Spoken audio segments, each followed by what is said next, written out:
విధంగా మెరుగైన కోర్సెస్ తయారు చేయాల్సిన బాధ్యత ప్రభుత్వం పైన ఉంది అధ్యక్ష. అది నేను ఆల్రెడీ అధికారులు కూడా నేను చెప్పాను, అది మేము సీరియస్గా తీసుకుంటామని మేడం గారికి నేను తెలియజేస్తున్నా అధ్యక్ష. వేకెన్సీస్ విషయం వాస్తవ అధ్యక్ష అందరూ తెలిసిన విషయమే. విశ్వవిద్యాలయాల్లో రిక్రూట్మెంట్ అనేది అనేక కోర్టు కేసుల వల్ల జరగలేదు అధ్యక్ష. మేము కూడా డిపార్ట్మెంట్ పరంగా ఎక్కువ డిఎస్సి మీద శ్రద్ధ పెట్టాం, ఎందుకంటే మొదటిసారి ఇంత పెద్ద ఎత్తున డిఎస్సి చేస్తున్నాం, జాగ్రత్తగా చేయాలని ఎక్కువ శ్రద్ధ పెట్టాం అధ్యక్ష. దానిపైన కూడా మేము త్వరలోనే ఒక యుద్ధ ప్రాతిపదికంగా ఉన్న వేకెన్సీస్ అన్ని కూడా మేము ఫిల్అప్ చేస్తాం అధ్యక్ష. ఇక్కడ ఏంటంటే అధ్యక్ష 3282 పోస్టులు మనకి వేకెంట్ ఉన్నాయి అధ్యక్ష. దీనిపైన చాలా అనేక కోర్టులో కూడా కేసులు నడుస్తున్నాయి అధ్యక్ష. ఒక 100 డే యాక్షన్ ప్లాన్ తీసుకుని ఆ లీగల్ కేసెస్ అని రిజాల్వ్ చేసి పకడ్బందీగా ఒక నోటిఫికేషన్ వేసి రిక్రూట్మెంట్ కూడా పూర్తి చేస్తానని మేడం గారు తెలియజేస్తున్న అధ్యక్ష. రెండోది ఎంటీఎస్ రెగ్యులరైజేషన్ గురించి కూడా అడిగారు. కొంచెం నా దగ్గర రెడీగా వివరాలు లేవు అధ్యక్ష. సో కొంచెం వివరాలు తెలుసుకున్న తర్వాత మేడం గారికి ఇన్ రైటింగ్ నేను సబ్మిట్ చేస్తాను. Thank you. క్వశ్చన్ నెంబర్ 1022 అండి. ఇరిగేషన్ మినిస్టర్ గారు లేరు కాబట్టి ఈ ప్రశ్న వాయిదా వేస్తున్నామండి. క్వశ్చన్ నెంబర్ పూర్తయింది. నెక్స్ట్ ఎజెండాలో పేర్కొన్న పత్రాలు సభా సమక్షంలో ఇచ్చినట్లుగా భావించాలని కోరుకుంటున్నానండి. ఒక ప్రకటన అండి, ముఖ్యమైన ప్రకటన.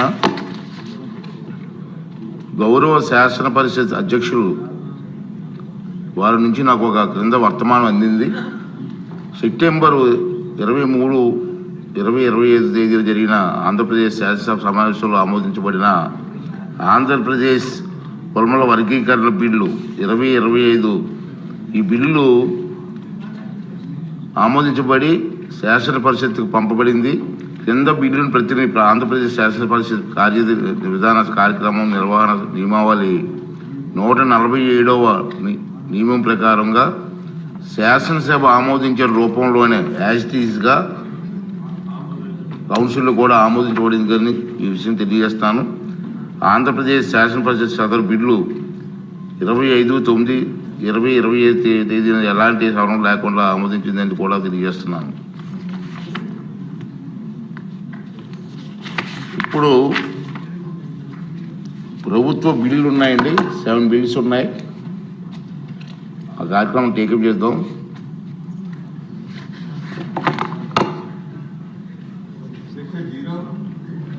నెక్స్ట్ బిల్లు ఉన్నాయి, ఇంపార్టెంట్ బిల్స్ ఉన్నాయి, అవి అయిన తర్వాత తీసుకున్నాం క్లారిటీగా.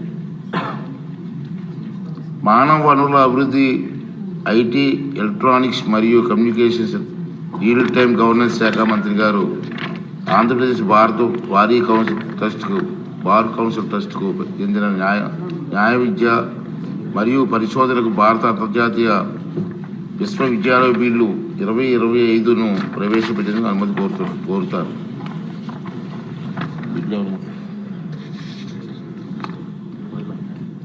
అధ్యక్ష, I move for leave to introduce the India International University of Legal Education and Research of the Bar Council of India Trust at Andhra Pradesh Bill 2025.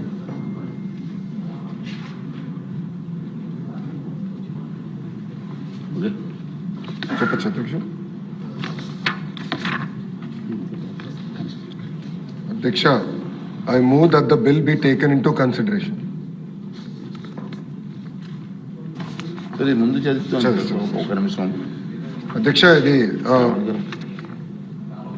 Bar council of India అధ్యక్ష 1986లో national law school of India university బెంగళూరులో ఏర్పాటు చేస్తాం జరిగింది అధ్యక్ష. అది ఆనాడు కర్ణాటక ప్రభుత్వం కలిసి చేశారు అధ్యక్ష. అదొక మోడల్ లా యూనివర్సిటీగా భారతదేశానికి తయారైంది అధ్యక్ష. 1993లో చీఫ్ జస్టిస్ కాన్ఫరెన్స్లో ఇట్లనే అన్ని రాష్ట్రాల్లో ఒక లా యూనివర్సిటీ ఏర్పాటు చేస్తే బాగుంటుందని వాళ్ళందరూ ఒక తీర్మానం చేశారు అధ్యక్ష. బీసీఐ ఏకంగా bar council of India trust for promotion of education and reforms in law and improvement of research and social training అని ఒక ట్రస్ట్ని 26 సెప్టెంబర్ 2020 క్రియేట్ చేశారు అధ్యక్ష. ఈ ట్రస్ట్ లక్ష్యం ఏంటంటే అధ్యక్ష, ఒక మోడల్ లీగల్ ఎడ్యుకేషన్ ఇన్స్టిట్యూషన్స్ మన దేశంలో అదేవిధంగా ఇతర దేశాల్లో ఏర్పాటు చేయాలి, పెద్ద ఎత్తున లీగల్ రీసెర్చ్ అనేది ప్రమోట్ చేయాలి లక్ష్యంతో ఏర్పాటు చేశారు అధ్యక్ష. ఈ ట్రస్ట్ ఇప్పటికీ India international university of legal education and research IIULER at Goa ఏర్పాటు చేశారు అధ్యక్ష. అధ్యక్ష, ఈ India international university of legal education and రీసెర్చ్లో బోర్డు ప్రధానంగా సుప్రీం హైకోర్టు జడ్జిలు ఉంటారు అధ్యక్ష, academicians, jurists, DCM members, other eminent personalities ఉంటారు అధ్యక్ష. ఇది గౌరవ గవర్నర్ గారు నేను కలిసినప్పుడు ఆయన పర్సనల్గా తీసుకుని నేను ఆంధ్ర రాష్ట్ర గవర్నర్గా వచ్చాను, ఆంధ్ర రాష్ట్రానికి నేను కూడా నా వంతు నా కాంట్రిబ్యూషన్ ఉండాలని ఆయన ఇది పర్సనల్గా గవర్నర్ గారు పర్సనల్గా తీసుకుని ఆంధ్ర రాష్ట్రానికి శాంక్షన్ చేయించారు అధ్యక్ష. ఈ సభ తరపున గవర్నర్ గారు కూడా నా హృదయపూర్వక ధన్యవాదాలు తెలుపుకుంటున్నాను అధ్యక్ష. ఆంధ్రుల తరపున మా ధన్యవాదాలు ఆయనకి తెలుపుకుంటున్నాను అధ్యక్ష. ఇప్పుడు ఏంటంటే అధ్యక్ష, ఇలాంటి యూనివర్సిటీని అమరావతిలో ఏర్పాటు చేయాలనేది ఒక నిర్ణయం తీసుకున్నాం అధ్యక్ష. ఇదేంటంటే అధ్యక్ష, అసోసియేట్ ఇన్స్టిట్యూషన్స్ కూడా అంటే arbitration centre, mediation and consolation centre for continuing legal education and ఒక జ్యుడిషియల్ ట్రైనింగ్ సెంటర్ కూడా దీంట్లో ఏర్పాటు చేయాలనేది ఒక నిర్ణయం తీసుకున్న అధ్యక్ష. గతంలో లెజిస్లేచర్ సెషన్లో లేదు కనుక ఒక ఆర్డినెన్స్ అనేది మేము ఇవ్వాల్సి వచ్చింది అధ్యక్ష. అది అడ్మిషన్స్ కూడా 25 సంవత్సరాల్లో మేము పూర్తి చేస్తామని మొదలు పెడతామని గౌరవ సభ్యులందరికీ నేను తెలియజేసుకుంటున్నాను అధ్యక్ష. దీనిలో ప్రధానంగా ఏంటంటే ఆంధ్రులు నేను తెలియజేసుకుంది ఏంటంటే 20% సీట్స్ కంపల్సరీ ఆంధ్రులకే ఇవ్వాలి, లోకల్స్కే ఇవ్వాలి అనేది కూడా మేము ఈ యాక్ట్లో పొందుపరిచామని వాళ్ళకి తెలియజేస్తామని జరుగుతుంది అధ్యక్ష. చివరిగా ఏంటంటే ఇది కేవలం లీగల్ ఎడ్యుకేషనే కాకుండా PG అదేవిధంగా PhD రీసెర్చ్ దిశగా ఈ ఇన్స్టిట్యూట్ ఏర్పాటు చేయాలని లక్ష్యంగా మేము పెట్టుకున్నాం అధ్యక్ష. మంత్రి గారి ప్రతిపాదన సభా సమక్షంలో ఉంది. ఈ బిల్లుపై సభ్యులు మాట్లాడవచ్చు. శ్రావణ్ గారు మాట్లాడాలని కోరుతున్నాను. Speaker sir, thank you sir.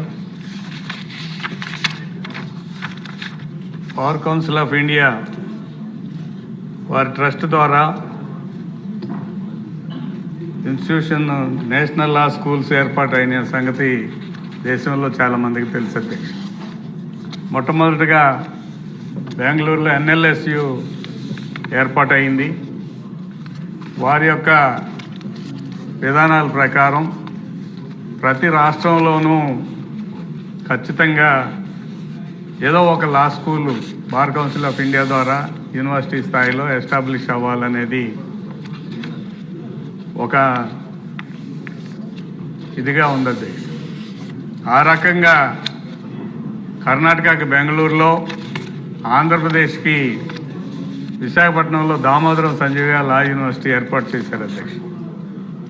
మరొక సంస్థని, యూనివర్సిటీని ఇక్కడ ఏర్పాటు చేయడం సాధ్యం కాదు కనుక గౌరవ ఎడ్యుకేషన్ మంత్రి గారి సారథ్యంలో ముఖ్యమంత్రి గారి ఆలోచన మేరకు, అదేవిధంగా ప్రస్తుత మన రాష్ట్ర గవర్నర్ గౌరవనీయులు మెజెస్టిక్ నజీర్ గారి జస్టిస్